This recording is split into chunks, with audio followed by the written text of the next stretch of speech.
My name is Ejfa Lothes. I'm a theologian at the University of St. Elizabeth in Morristown, New Jersey.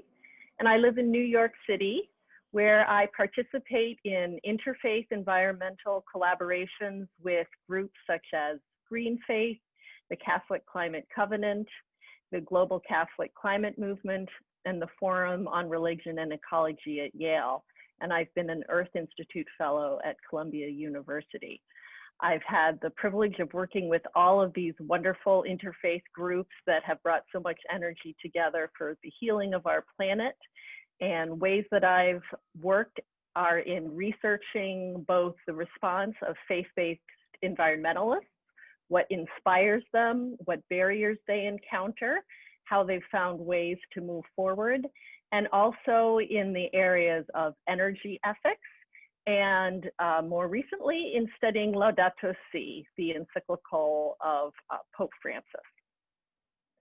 My spiritual and moral philosophy informs my work as its foundation and as a way of carrying it forward. Spiritually, my connection with God and with creation originates in my experience of nature, in my spiritual response to the beauty of nature. I wouldn't say I'm a mystic by any sense, but that experiential connection with God and with nature through time in the forest, through the beauty of the natural world, is truly how I encounter God and have rooted my faith. I especially feel at home in the forest. This is a place where the divine comes through very, very strongly to me. And so to be aware that climate change is denigrating these beautiful spaces, is removing a part of our access to the sacred, is a tragedy that strikes at the heart of my religious being.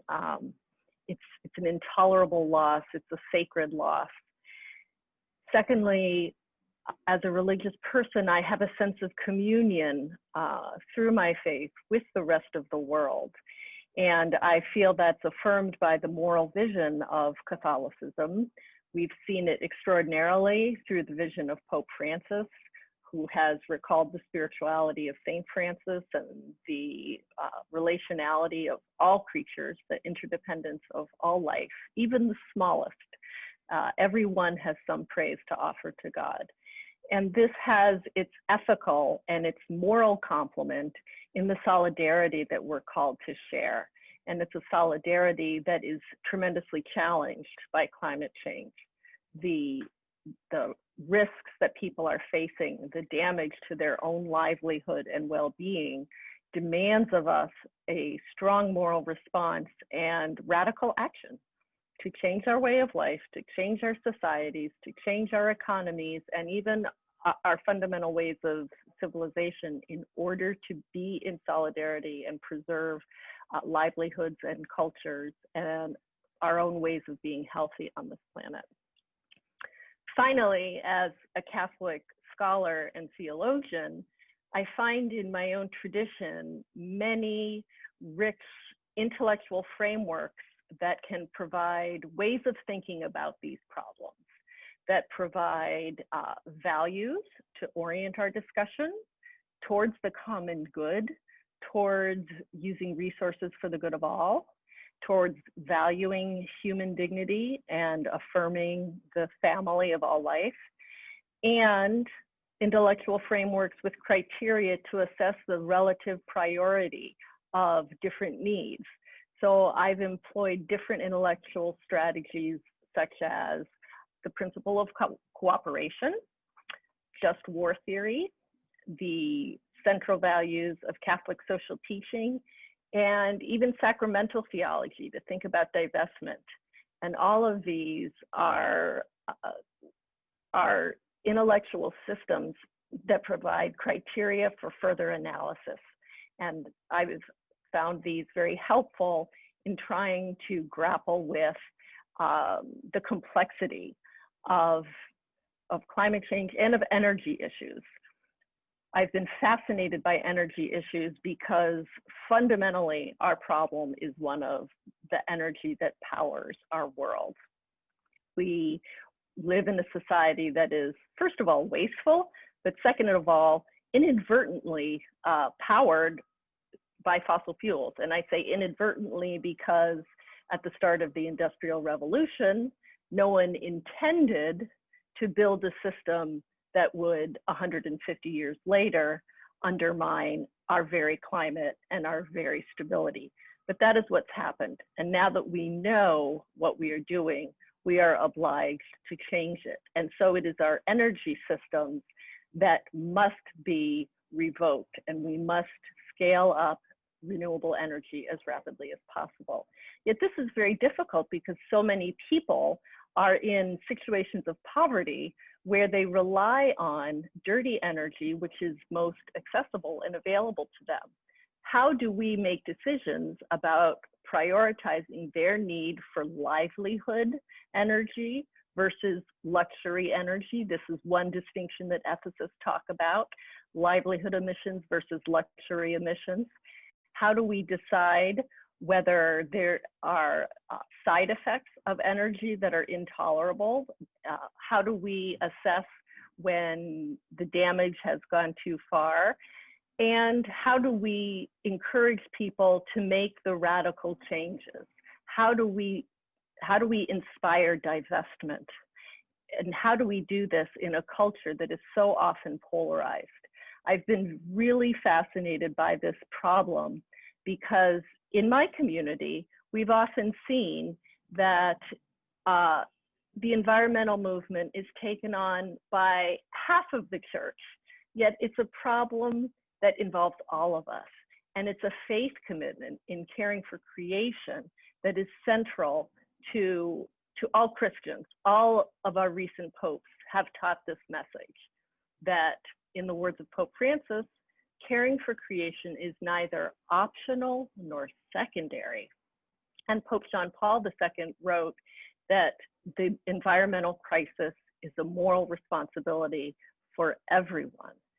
So we have to take this on, yet we live in a culture where sometimes people's economic philosophies dictate their responses to the environment and make it hard to find a way forward.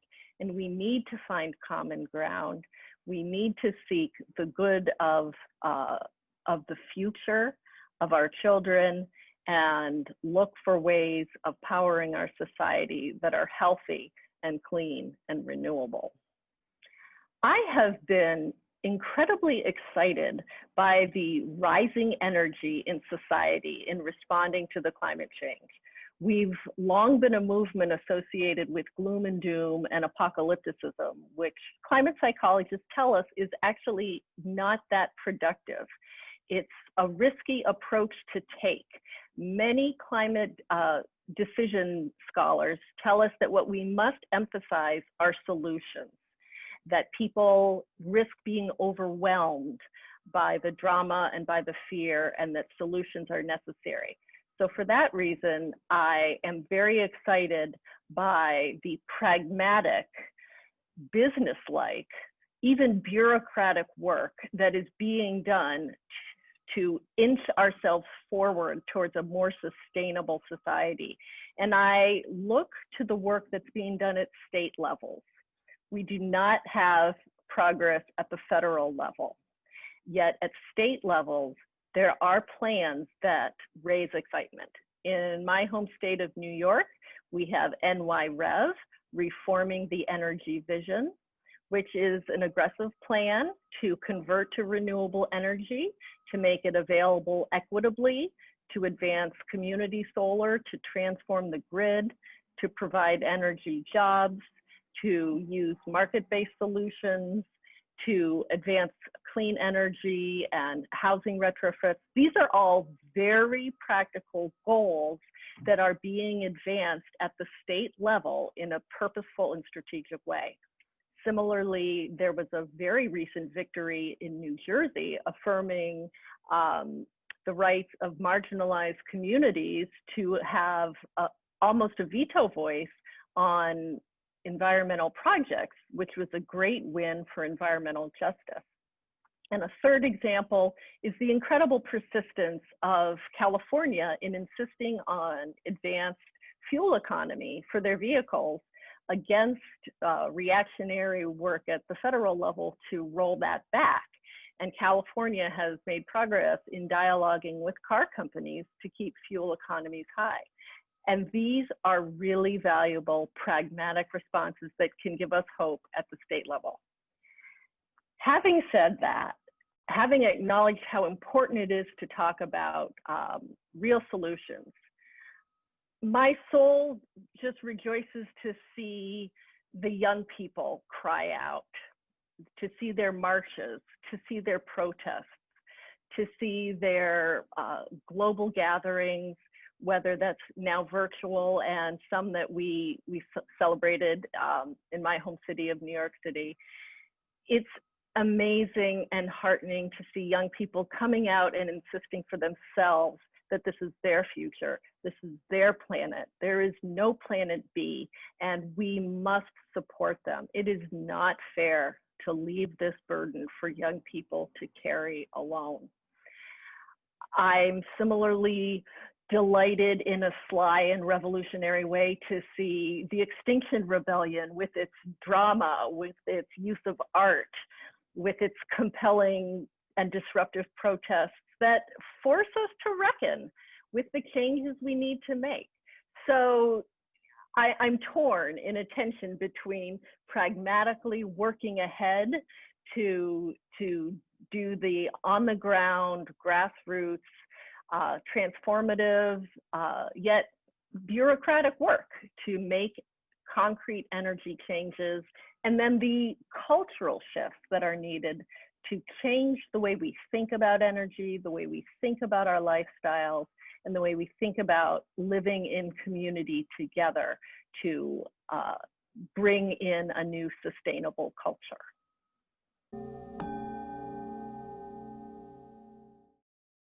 First of all, we must unsubsidize fossil fuels. Fossil fuels have a deep hold on our economy. There are tax breaks and loopholes and downplayed royalties and uncollected revenues from fossil fuel corporations that have existed for decades, and they perpetuate the power of the fossil fuel energy, and they give it an undeserved advantage, which we must not only stop, but we must reverse. We must prioritize scaling up renewable energy as rapidly as possible.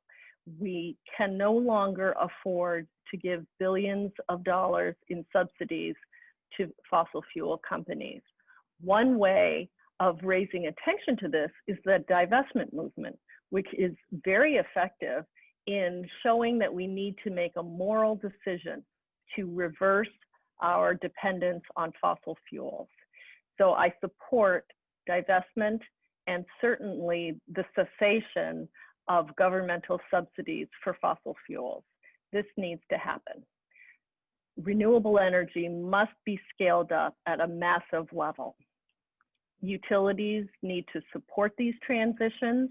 Elected leaders need to support them and make it these options transparent for all constituents.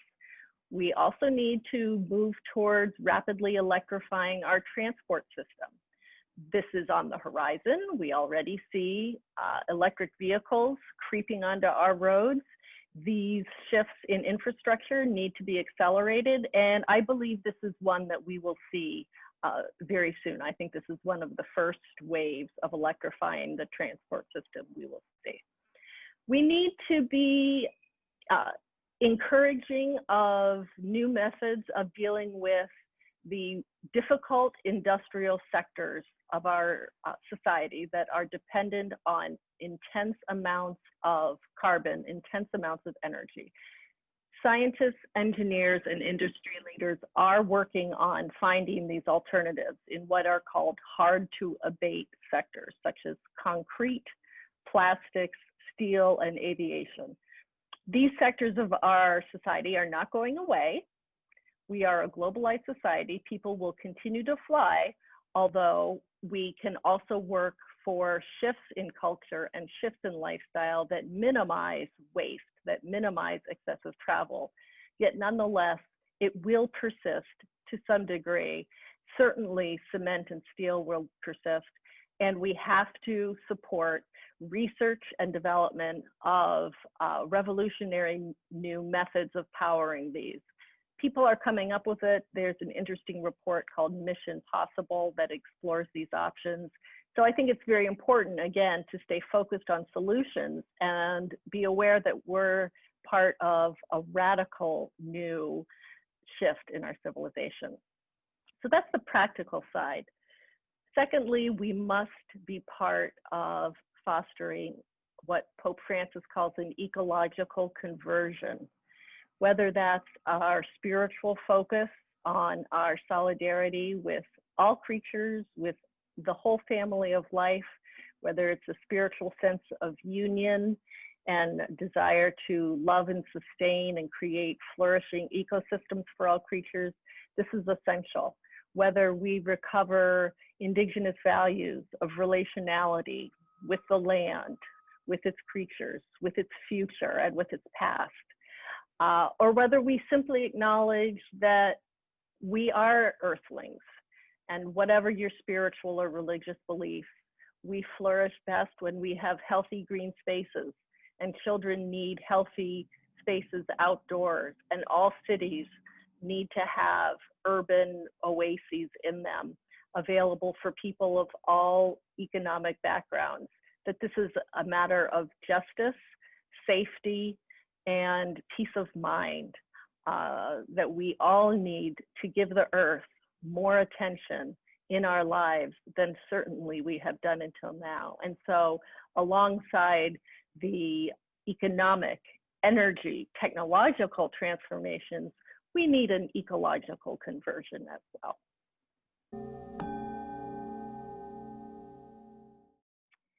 As a Catholic scholar, my leadership centers on the both and that I think is characteristic of Catholic theology and Catholic scholarship.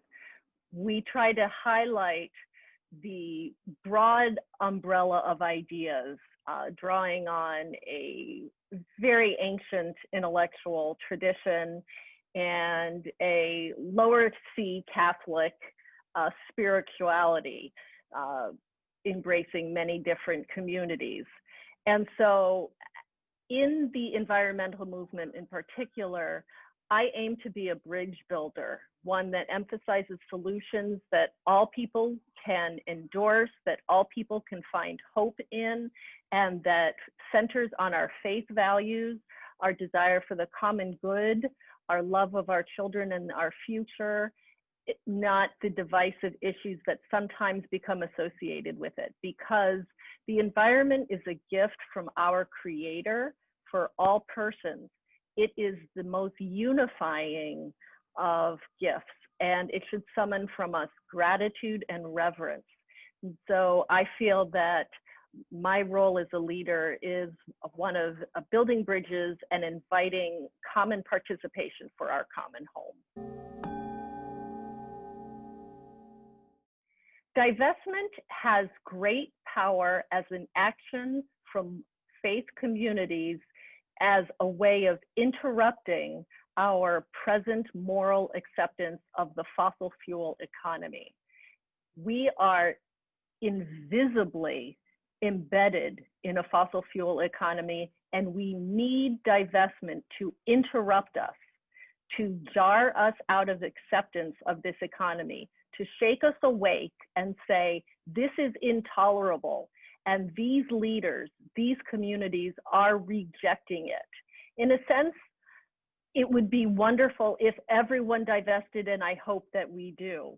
But to have the effective moral witness that reminds us we must work for alternatives is the true power of divestment as a moral signal that interrupts our comfort with the status quo. And I look on divestment as a sacramental action. for Catholics, a sacrament is a real gift. It is the real presence of our love for each other. And so when we shift our funds, our resources from that which supports fossil fuels to that which supports renewable energy, we are making a real gift for the neighbor around the world who needs renewable energy to support life. And so for me, it's a sacramental offering in many senses. Divestment movement has been led in many ways by women religious of the Catholic tradition. The women's communities have been front and center in choosing divestment, in fighting for representation, in shareholder engagement, and in setting aside their lands for conservation for future generations. So we can see the leadership of women in that regard. And I think that there's a particular concern of mothers for their children, for the children of all the world, that certainly inspires me. I grew up for many years in Brazil, where the poverty that I saw was incredible. So whenever I look at my own two boys, I think of the children around the world who do not have resources, and it moves me to take action. I think that what we see in Catholic women scholars today is that shared commitment for ethical regard for people all around the world, and it's a gift that we can celebrate. Hi, I'm Ejfa Lothes. I'm a Catholic environmental theologian and an energy ethics scholar, and I think you should pour a tall glass of cool water, call your energy company, and sign up for renewable energy. If you're living on the grid, make sure you're living on it using sustainable renewable energy.